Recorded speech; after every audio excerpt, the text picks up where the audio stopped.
Hello, ladies and gentlemen, and we are back. It is your boy, the Baked Waffle.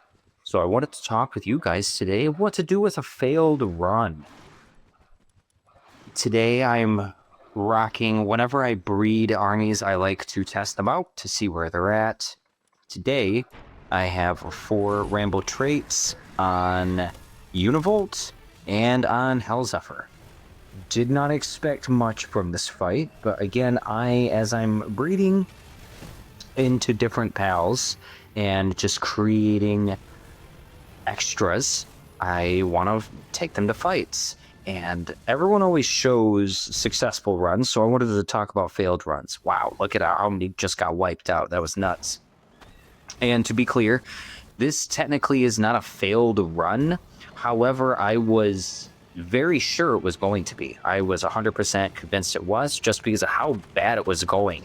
And it went down to, I think within the last minute, I was dying so much because I was lazy. Normally, I would have a bunch of extra pals ready to go and have everything cleaned up. So just a real quick drag and drop, but I didn't. I was lazy. And that caused me, at the end of the day, to have to put more effort into the raid itself. So the first things first of what I'm going to tell you is when it comes to failed raids, is instead of giving up and restarting. I know when you're first doing these, it is difficult for both because of how tough they are when you're first getting to them, and because of resources, because let's be honest, they take a lot of resources. So what I want to part onto you guys, see, look at that, you get decked out and destroyed, you know. Just keep calm, stay calm, cool, collected.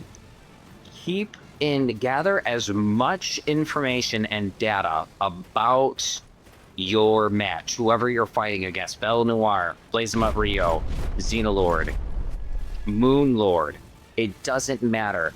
Take into consideration, like right now, it looks like I'm not paying attention at all, but I'm looking at to see like what pals. I accidentally put pals from my inventory.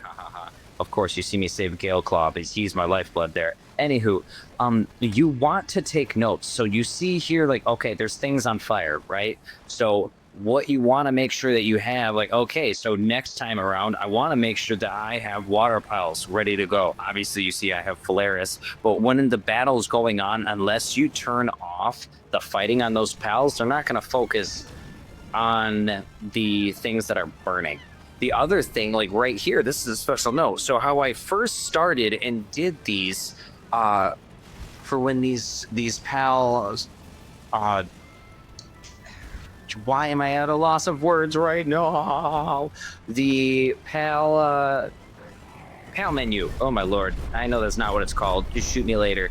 Anywho, those secondary ones that they just put in the game, I've been putting one on all 4 sides so that you can stay away from Xenolord or whoever you're fighting, and you can go put pals back in your base. However, what information I just saw this current match is that one side, when I was putting pals, I was so close to the edge of the base that they were glitching out, because they were technically, when they were being summoned in from that pal menu, they were being summoned in outside of the base and they were glitching out. So these are the type of things that, instead of getting upset, instead of getting ticked off, you need to take these notes so that you can get better as a raider. And you see how many times like I'm dying here? Like, I was 100% sure that I was gonna get murked and die in this, but look at this, he's here dead, and I was like, oh crap, like I didn't even know it was gonna happen. Once you're building enough and you have enough, and those last pals that I threw in there, those were level 60s. All those Phalarises, those are level 60s that don't have hearts, and that aren't, yeah, that don't have hearts. You know what I mean? So you don't, and they're not level 65, they're level 60s. So it's not about having the biggest and the best. It's about learning from your raids. And this is the one I was telling you about, that when I was bringing them in, they were glitching out. It glitched out